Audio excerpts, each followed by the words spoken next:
తెలంగాణలో పార్లమెంటు ఎన్నికలకు కేవలం 2-3 రోజుల సమయం ఉన్నటువంటి పరిస్థితి. ఇదే నేపథ్యంలో కాంగ్రెస్ పార్టీ అధికార ప్రతినిధి మరో పక్కన ఉస్మానియా యూనివర్సిటీ విద్యార్థి సంఘం సంబంధించినటువంటి నేత చెనగాని దయాకర్ గారు మనతో ఉన్నారు. ఆయన ఈరోజు మరొక కీలకంగా ఒక పిలుపునిచ్చేటువంటి పరిస్థితి. ఒక పక్కన కాంగ్రెస్ శ్రేణులకు గాని మరొక పక్కన ఇక్కడ ఉన్నటువంటి ఉస్మానియా యూనివర్సిటీ విద్యార్థులకు ఒక కీలకమైనటువంటి పిలుపునిస్తా ఉన్నటువంటి పరిస్థితి. ఆయనతో మాట్లాడేటువంటి ప్రయత్నం చేద్దాం. అన్న నమస్తే. ఈరోజు ఏంటి ఇక్కడ ఉన్నటువంటి ప్రోగ్రాం యొక్క ముఖ్య ఉద్దేశం ఏంటి? ఈరోజు ప్రధానంగా ఎన్నికలు 13వ తారీఖు ఉన్నాయి కాబట్టి ప్రజలకు కూడా విద్యార్థులకు నిరుద్యోగులకు యూనివర్సిటీ వేదిక ఒక పిలుపునిస్తూ ఉన్నాం. ఇలా ప్రజాద్రోహులైనటువంటి ప్రజా వ్యతిరేక శక్తులు ఎవరైతే ఉన్నారో బీజేపీ బీఆర్ఎస్ని ఓడించండి, మోడీని ఓడించండి, ఇలా కాంగ్రెస్ పార్టీకి పట్టం కట్టండి, రాహుల్ గాంధీని మనం ప్రధాని చేద్దామని ప్రజలందరూ కూడా పిలుపునిస్తూ ఉన్నాం. ఎందుకంటే 10 ఏళ్ళు మోడీ అధికారంలో ఉండి తెలంగాణకు చేసింది ఏం లేదు, దేశ ప్రజలకు చేసింది ఏం లేదు. మన బిడ్డలకు ఉద్యోగాలు ఇవ్వాలి, మన రైతులకు ఉద్యోగాలు ఇవ్వాలి, మన రైతులకు సబ్సిడీ లేదు, గిట్టుబాటు ధర లేదు. నల్ల చట్టాలను తీసుకొచ్చి రైతుల్ని కాల్చి చంపినటువంటి మోడీకి ఇవాళ దేశ ప్రజల్లో ఓట్లు అడిగే నైతిక అర్హత లేదు. ఇచ్చినటువంటి దేశ సంపద ఆదాని అంబానీలకు దోచిపెట్టి ఇవాళ ఎగ్గొట్టినటువంటి ఆదాని అంబానీలకు సబ్సిడీ జిఎస్టీలు ఉన్నటువంటి ఎగ్గొట్టినటువంటి మోడీ ఈ దేశానికి ఏం చేసిండంటే ఈ సందర్భంగా గుర్తు చేస్తూ ఉన్నాం. కాబట్టి తెలంగాణలో వాళ్ళు ఒకసారి పాగా వేసి ఇక్కడ ఒక 5-10 సీట్లని మనం పెంచుకోవడానికి ఒక కుట్ర జరుగుతూ ఉంది. పెంచే కాబట్టి ప్రజలు కూడా ఆలోచన చేసి మోడీని ఓడించాలని కూడా మనం కోరుతా ఉన్నాం. మోడీకి ఒత్తాసు పలికి మోడీకి సీట్లు పెంచే కుట్ర కూడా కేసీఆర్ చేస్తున్నాడు. కాబట్టి కేసీఆర్ కూడా ఓడించాలని, కేసీఆర్ని నమ్మొద్దని కూడా మళ్ళీ ఒకసారి మనం కోరుతా ఉన్నాం. కేసీఆర్ ఇటీవల కామెంట్లు చేయడం జరిగింది. రేవంత్ రెడ్డికి పరిపాలన చేత కాకనే దేవుడి పైన ఓట్లు వేస్తూ ఉన్నాడు. అతి త్వరలో ఆయన బీజేపీ పార్టీ ఈ పార్లమెంట్ ఎన్నికలు అయిపోయిన తర్వాత బీజేపీ పార్టీ వైపు వెళ్తారన్నటువంటి కామెంట్లు చేస్తూ ఉన్నారు. అంటే వాళ్ళు ఒక సన్యాసుల దద్దం, రాజకీయ అవగాహన లేని నాయకుల్లాగా వాళ్ళు మాట్లాడుతూ ఉన్నారు. ఇప్పుడు తెలంగాణలో అమ్మతోడు అంటారు, ప్రమాణాల మీద విశ్వాసం. మనం ఎప్పుడు కూడా దేవుడు కొడతాడు, దేవుడు తిడతాడు, తప్పు పాపం అనే ఒక విశ్వాసాల మీద ప్రజలకు ఉన్నటువంటి నమ్మకం తెలంగాణలో. కాబట్టి నేను ప్రమాణం చేస్తున్నా, మీకు తప్పకుండా వేస్తాను. ఇచ్చినటువంటి మాటను వీళ్ళు ఉన్నటువంటి ప్రతిపక్షాలు ఎవరైతే ఉన్నారో బీజేపీ బీఆర్ఎస్లు వాళ్ళ మాటలు నమ్మొద్దని పదే హేళన చేస్తున్నారు. కాబట్టి ప్రజలకు ఒక నమ్మకంగా విశ్వాసంగా ఉండడానికి నేను ప్రమాణం చేస్తున్నానని చెప్పాడు. దాంట్లో తప్పు తీసే ప్రయత్నం వీళ్ళు చేస్తూ ఉన్నారు, దేవుడి మీద కాదు.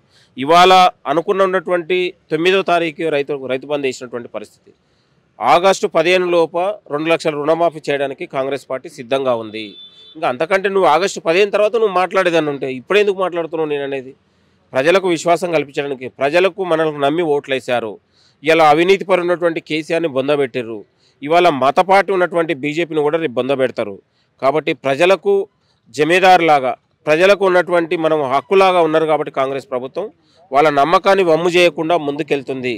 కాబట్టి ప్రజలారా, తెలంగాణలో ఉన్నటువంటి నిరుద్యోగులకు మేము పిలుపునిచ్చేది ఏంటంటే, మీరు కాంగ్రెస్ నమ్మి ఓట్లేశారు, మళ్ళీ పార్లమెంట్ ఎన్నికల్లో కూడా కాంగ్రెస్కి ఓట్లేయండి, ఇండియా కూటమి బలపరచండి.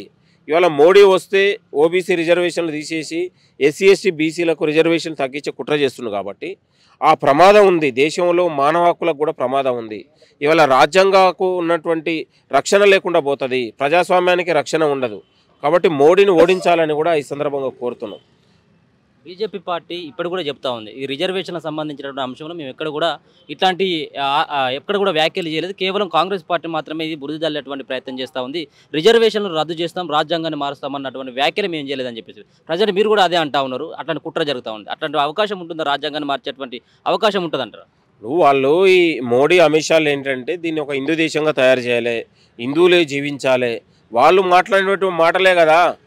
మేము వస్తే ముస్లింలకు రిజర్వేషన్లు తీసేస్తాం, ముస్లింలు వెళ్ళగొడతామంటే మీనింగ్ ఏంటంటే ఈ దేశాన్ని హిందూ దేశంగా, రాజ్యాంగాన్ని హిందూ దేశంగా మార్చుకుంటే రాజ్యాంగాన్ని మార్చుకోవాల్సిందే కదా. నేను అనేది ఒక మార్చే కుట్ర జరుగుతుంది, ఇంకొకరు మాట్లాడకూడదు. ఈ దేశంలో కాంగ్రెస్ను కూడా చంపే కుట్ర మోడీ చేస్తూ ఉన్నాడు.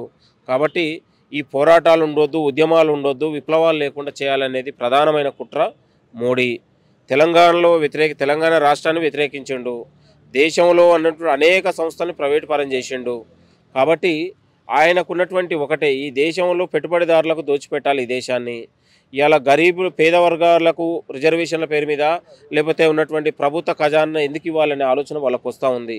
అంటే ఎస్సీ ఎస్టీ బీసీని వాళ్ళు మనుషుల్లాగానే చూడరు, వాళ్ళు మనుషులే కాదనుకుంటారు. వాళ్ళు ఈ దేశంలో వాళ్ళకు పెట్టుబడిదారులకు వాళ్ళకు ఇది సబ్సిడీలు ఇస్తే చాలనుకునే మోడీ ఇవాళ తెలంగాణ గురించి కానీ ఈ దేశం గురించి మాట్లాడే అర్హత లేదు. 10 ఏళ్ళు ఉన్నావు, ఒక్కటి తెలంగాణ ఇచ్చినావు, ఒక ఐఐటి, ఐఐఎం, ఒక మెడికల్ కాలేజ్ ఎక్కడన్నా నువ్వు చేసి అభివృద్ధి ఏందో చెప్పగలగాలి.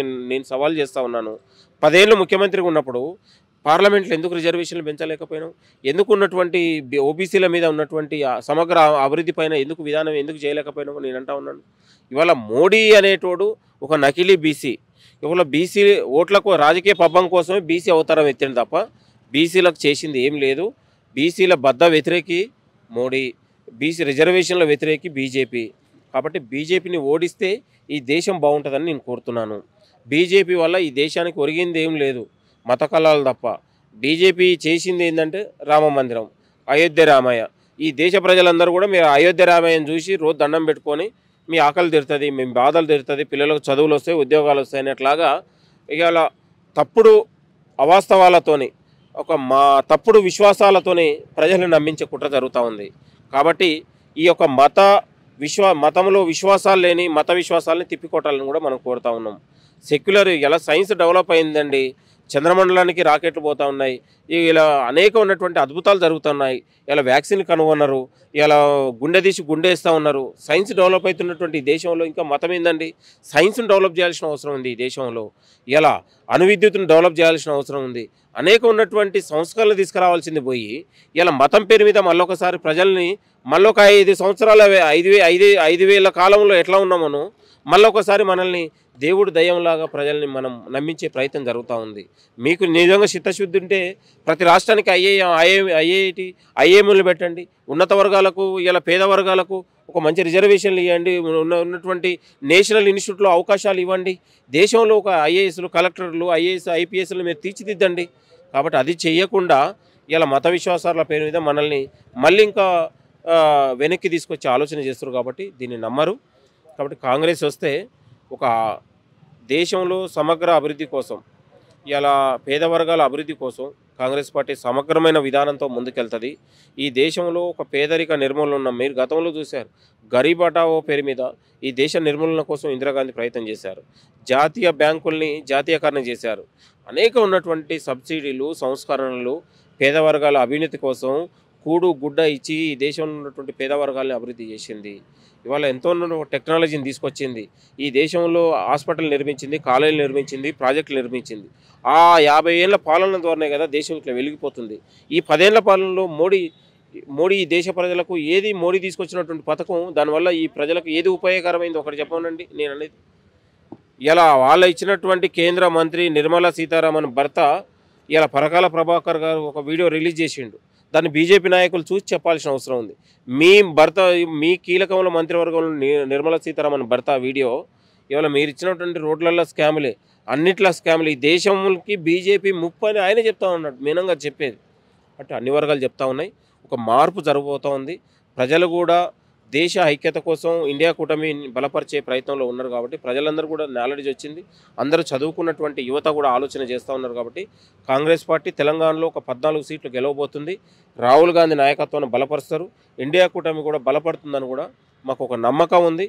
ఇవాళ ముఖ్యమంత్రి గారు విరోచితమైన పర్యటనలతో ఇలా 4 నెలల కాలంలో ముఖ్యమంత్రులు ఇలా నిరంతరం ప్రజావాణిలో, ప్రజాపాలనలో ప్రజల కోసం పనిచేస్తున్నటువంటి దాన్ని ఇవాళ తెలంగాణ ఒక దేశంలో ఒక ఆదర్శమైన రాష్ట్రంగా ఉండబోతుంది. ఇంకో 10 ఏళ్లలో అనేక ఉన్నటువంటి విద్యా వైద్యంలో కూడా కీలకంగా ఉండబోతుందని కూడా మనం కోరుతా ఉన్నాం. కాబట్టి మోడీ వస్తే మళ్ళొకసారి తెలంగాణలో మత కళాలు తప్ప, మతం పేరు మీద తప్ప మళ్ళీ హిందూ ముస్లింల మధ్య గొడవలు పెట్టి తెలంగాణ అభివృద్ధిని అడ్డుకునే ప్రయత్నం కూడా జరుగుతుంది. కాబట్టి ఇక్కడ ప్రజలు చాలా తెలివైన ప్రజలు. తెలంగాణ అంటే ఒక పోరాటం కలిగినటువంటి ప్రజలు. కాబట్టి మోడీ మంత్రం ఇక్కడ పనిచేయదని మేము భావిస్తాను. మొన్న జరిగినటువంటి ఎన్నికల్లో, అసెంబ్లీ ఎన్నికల్లో కాంగ్రెస్ పార్టీ అడ్డగోలు హామీలు ఇవ్వడం జరిగింది. అవి నెరవేర్చేటువంటి పరిస్థితి కూడా లేదు. ఇప్పుడు నిన్న రాహుల్ గాంధీ సైతం కూడా ప్రతి ఒక్క మహిళ ఖాతాలో ₹1,00,000. ఏంటిది? ఇది ఉచితాలకు మరి జనాన్ని అలవాటు చేయడం కోసం కాంగ్రెస్ పార్టీ ప్రయత్నాలు చేస్తూ ఉందన్నటువంటి విమర్శ వస్తూ ఉంది. దీనికి కాంగ్రెస్ పార్టీ పథకాలు కూడా పేద మధ్యతరగతి ప్రజలకు, అర్హులైన ప్రజలకు అవకాశాలు ఇవ్వాలనేది మనది. దాని ద్వారా ఒక కుటుంబం బాగుపడుతుంది. కుటుంబం బాగుపడితే ఆర్థికంగా వాళ్ళ పిల్లలకు చదువులు చదువుకొని వాళ్ళ జీవితాలు, వాళ్ళ కుటుంబం వెలుగులు నింపాలని కాంగ్రెస్ పార్టీ దీర్ఘకాలిక ఆలోచన చేసింది. ప్రతి మహిళ ఖాతాలో ₹1,00,000 అనేది సాధ్యమవుతుంది. అర్హులైన వారికి నేను అనేది అవకాశం. ఇప్పుడు వాళ్ళకు భూమి లేదు, ఇల్లు లేని ప్రజలకు మహిళల్ని ఆదుకోవాల్సిన బాధ్యత కూడా ప్రభుత్వం పైన ఉంది కదా నేను అనేది. సాధ్యమవుతుంది, ఎందుకు సాధ్యం కాదంటే నేను అనేది. ఇవాళ మహిళలకు ఉచిత రవాణా ఉంది, అద్భుతమైన సక్సెస్ అయింది. ఇవాళ 500 గ్యాస్ సిలిండర్ ఇస్తాను సక్సెస్ అయింది, 200 యూనిట్ సక్సెస్ అయింది. ఇప్పుడు నేను అనేది అసలైనటువంటి గ్యారెంటీలు పక్కకు ఉన్నాయి కదా, 2500 రూపాయల మహిళలకి అన్ని దశల వారీగా కాంగ్రెస్ పార్టీ ఇచ్చింది, దశల వారీగా అమలు అవుతుంది ఖచ్చితంగా. ఎందుకంటే ప్రభుత్వం ఏర్పడి 4 నెలలు అవుతుంది కాబట్టి, ఇంకా ముందుంది కాబట్టి, ప్రజలకి ఇచ్చిన హామీ ఎక్కడ కూడా తూచ తప్పకుండా ముందుకెళ్తుంది. కాంగ్రెస్ పార్టీ నమ్ముతారు, 10 ఏళ్ళు కాంగ్రెస్ పార్టీ అధికారంలోకి ఉంటుంది. కాంగ్రెస్ పార్టీ అంటేనే ప్రజల గుండెల్లో నిలిచిపోతుంది. మీరు చూడండి, ఈ దేశానికి ఆదర్శంగా ఉంటుంది. కేసీఆర్ని నమ్మరు, మోడీని నమ్మరు.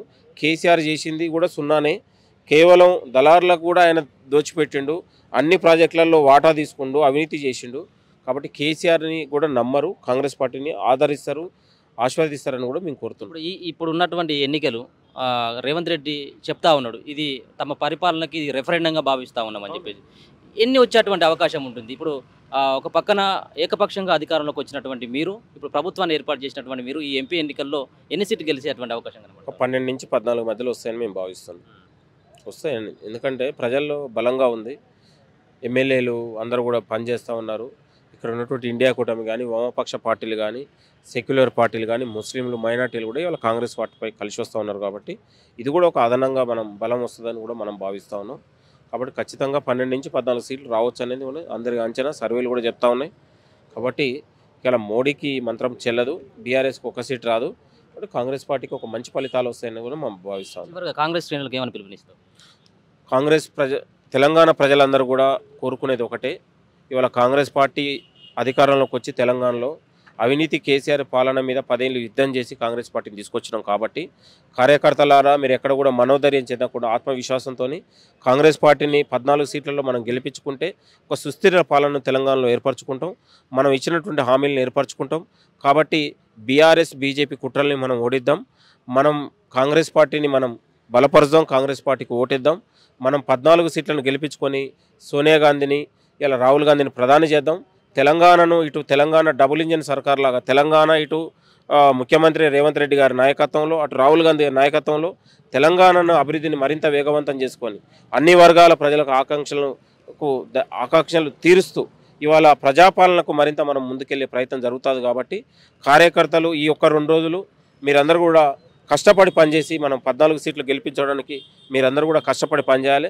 తెలంగాణలో ఉన్నటువంటి అన్ని వర్గాల అభ్యుదయ సంఘాలు, పౌరక సంఘాలు, నిరుద్యోగులు, విద్యార్థులందరూ కూడా రాహుల్ గాంధీ నాయకత్వాన్ని, ఇండియా కూటమిని, కాంగ్రెస్ పార్టీని బలపరచండి.